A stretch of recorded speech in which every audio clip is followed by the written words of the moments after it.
What's up, everybody? This is Fred Bracciani of TSC. In this interview, we chat with director Neysan Sobhani, the man behind the international sci-fi thriller Guidance. Neysan, thank you so much for joining us. Guidance, sci-fi thriller filmed in China, finally getting a worldwide release June 17th. Can you tell us how you came up with this concept? The concept, well, first, very nice meeting you. And yeah, thanks for having me on. I think, the concept was something that was something that's been bubbling in my mind for a long time, maybe 7, 8, 9 years. And so I had started writing another screenplay. This other one I was writing maybe 6, 7 years ago. I started was very much a hard sci-fi kind of project, whereas this one is more soft, or social sci-fi, I would call it. And in that one, this concept was in there among many, many other things. And so, but I felt as time went on, I was working on that. I felt that this particular idea deserved its own treatment. So I removed it out of the other one. I was very relieved once I removed it out of the other story. The other story just kind of was able to breathe a bit. You can't have too many flowers in one garden. I think it's good. So taking this out was great for that story, and then we were able to focus on some really minutia points in this one by just using just this one thing. And one thing aesthetically I liked about the film, there were different parts where it was 16:9, the usual widescreen format, and then 4:3. I'm assuming that was deliberate. What gave you that idea? That was very much deliberate. In fact, we planned that a long time before shooting, and really the idea behind it was to have the visual as always it should be, supplement the storytelling and push the story along. And so this was very much a story decision, because if I don't know if you'll notice, but in the 4:3, the box. First of all, that was shot in RELF, and that's the way that camera shoots. So once we did that, there was no going back. So in those scenes, you'll see the main couple together, and in my mind, I felt like we need to have them squished a little bit more to kind of illustrate their emotional closeness, or what I want the audience to feel viscerally. And then the 2:3:9 aspect ratio shots, for the most part, have a dual purpose. One, you see the other couple, the ex couple, and I wanted to demonstrate the opposite, their emotional distance. And so it also serves as helping us to understand the timelines. So there's present and past, so that also helps with that too, as a bonus. Now, from my understanding, this was filmed in China. You cast the Chinese actors. You're Iranian, but you've lived in North America and you lived in Asia, of course, in China. Can you tell us a little about how this all came about as far as like your filmmaking career? Because this is like a very unique journey compared to a lot of directors we've interviewed. Very unusual journey, but I think there's a lot of us that are kind of like this coming up. Um, uh, Diaspora filmmakers, I guess you can call them. Filmmakers who were born in one place, or they call them also third culture kids or whatever. But then I can't really go back to my home country where I was born and spent the first few years of my life. I'm not particularly welcome there, for obvious reasons, and so, which is Iran, and it would not be a very safe thing to do. But at the same time, we had to just travel a few countries around Southeast Asia, and then eventually North America, as immigrants and refugees. And then I think I just kind of got used to that, and then moved to China maybe a dozen years ago. I mean, I wanted to work on my craft. I wanted to tell stories, and so what am I supposed to do? So I just do it in the place where I'm at, So it wasn't very much like, oh, this is the way I'm going to plan my life out. It just all happened, and then you just do what you got to do, and it happens to be where you are. And but then when you look back on it, the way you described it does look a little odd, I guess, a little out of the box. I mean, especially when you're trying to do more experimental or art kind of related type of films. Most people are used to, for example, let's use a Indian, let's say like there's an Indian filmmaker born and raised in India, makes a film about in India about Indians, and and there's authenticity to that. But what do you do with people like us who are kind of just roaming the earth and don't really, so I think there's a place for these kinds of storytellers where we're able to tell stories in a slightly different way and slightly different light, and have it still be authentic to who we are. So that's what I think what we're really trying to achieve, trying to aim for here. Achievement, that's not up to me to say, but yeah. Was it tough at all with the casting process or anything? Was there any kind of language barrier, or what, did it go pretty smoothly once you kind of figured like who you wanted to cast? Yeah, that went very smoothly. Again, we're very blessed in many ways. We were able to get, I think, the perfect people for the roles, and it was just a casting call. They went out, and our one of our producers, our creative producer, is Khalil Fong, who's very well known in Asia, um, as an kind of an R&B Mandarin pop recording artist, singer songwriter. And so, because I was our executive producer, we were able to, that opened some doors for us. So when we put a casting call out, people took it more seriously. So that was great. And so we had some, it's a wonderful kind of, yeah, wonderful actors come forward, and I think we ended up with the three perfect ones.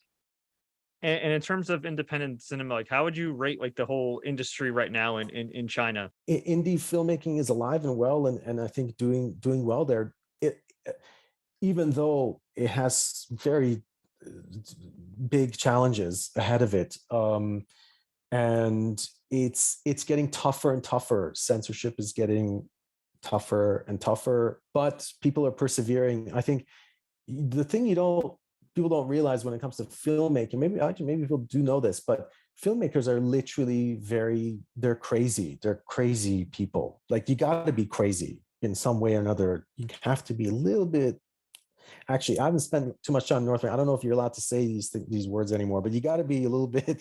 I don't know if you can say crazy, but you know what I mean. Like, you can't be thinking straight if you want to go into indie filmmaking, because it's the odds are stacked up against you, and it's true in China as well. So they really do it because they're driven by some internal. We all do it. We're driven by some internal um, motivation that's just pushing us to do something that doesn't make any sense, other than you get some sort of incredible reward from it that is usually not financial. So they're persevering. Places like Iran, which is different story altogether. You have some incredible films coming out from there that the world has been able to see in the past 20, 30 years during an oppressive regime there. So um, uh, I think filmmaking and filmmakers, indie filmmaking, no matter what, they find a way to kind of tell their stories. It's just the human spirit. It's just they manage to do it somehow. So um, uh, China has compared to the rest of North America, I guess. Yeah, it has its own challenges, but it has its own incredible advantages. I don't know if I would be able to make this type of film in North America, really, honestly. So I'm incredibly grateful for the opportunity to do it over there as a guest. Even though I've been there a dozen years, but yeah. Are you primarily looking to continue just working in China now that you have this worldwide distribution? Are you looking to come over to the States or Europe, or do any kind of projects outside of China? I'm working on a series, 8 episodic series that is based on the same concept as the film, actually, and where we explore brand new stories that takes place in the same universe as the film. So that is actually geared toward a international audience, and it will have an international cast, most likely English. So yeah, that's the next step. That's the next step, to kind of migrate over, try that over in North America, if you will, and see where that goes. Were there any major challenges that you had to face these last couple of years as a filmmaker? Our post was all done in the pandemic at a time when you know, the post production, when things were not that great in China. They're actually not that great right now. They're going through another resurgence of the virus. But back in late, what was it? Early, yeah, kind of first March, April-ish of 2021 is when we started going into post, and you know, things were shut down. We couldn't go to the post house, couldn't go to the VFX studio. It was just, you know, so it was very challenging. But then again, I'm really grateful that we're able to shoot just before the pandemic started. So, you know, in other ways, the pandemic was kind of helpful because, you know, when it came to the regulators and approving the first cut and approving this and approving that to pass censorship, they were a little bit more chilled out about things. Oh, it's pandemic. Okay, the industry is taking a toll. Okay, you're good. You're good to go. You've passed this round. You know, so you know, it had its, again, it was advantages and disadvantages. Yeah, for sure. You've made a number of short films. You did a music video. If I'm not mistaken, this is your first feature film. For First any feature. Awesome. So for any filmmakers or aspiring filmmakers watching, listening to this that are wondering, oh man, okay, I've done some short films, I may have done a music video. How do I go from that to a feature? What advice would you give them? You know, the advice that I got, which I really didn't like at the time, actually, it really kind of irritated me, but ended up being true.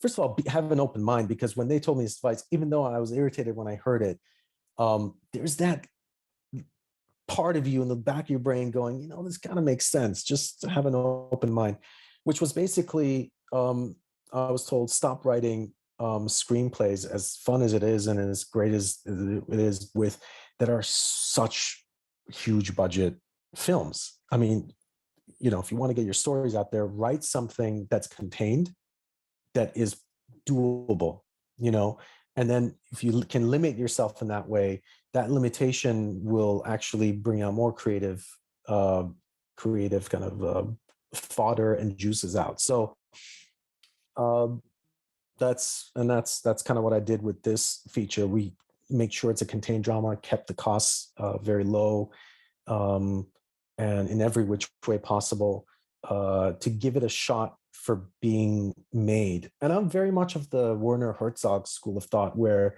I just feel like, you know, if you've got a story and you can't bear to just keep it inside, you just go out, find a way to shoot it. Like he says, you know, go drive a cab for 2-3 weeks, make enough money, shoot one scene, and then go back and work as a bouncer, do something, make some more, then shoot the next scene. You know, you have to feel compelled to do that.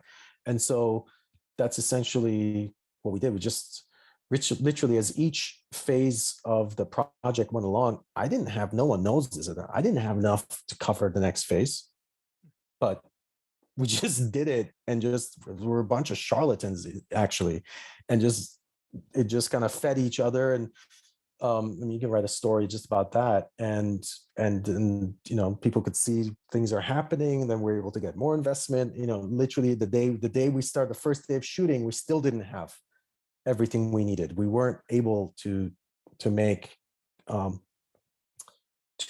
expenses midway through, but then, you know, action begets things. Happen if you take action. And so because we did that, and I was like, you know, in between scene, I'm like shooting off emails and pictures of this thing. Hey, we'd look at this, but you know, we still need more, you know, and then, you know, it all worked out. Definitely all worked out. June 17th, Guidance released worldwide, video on demand.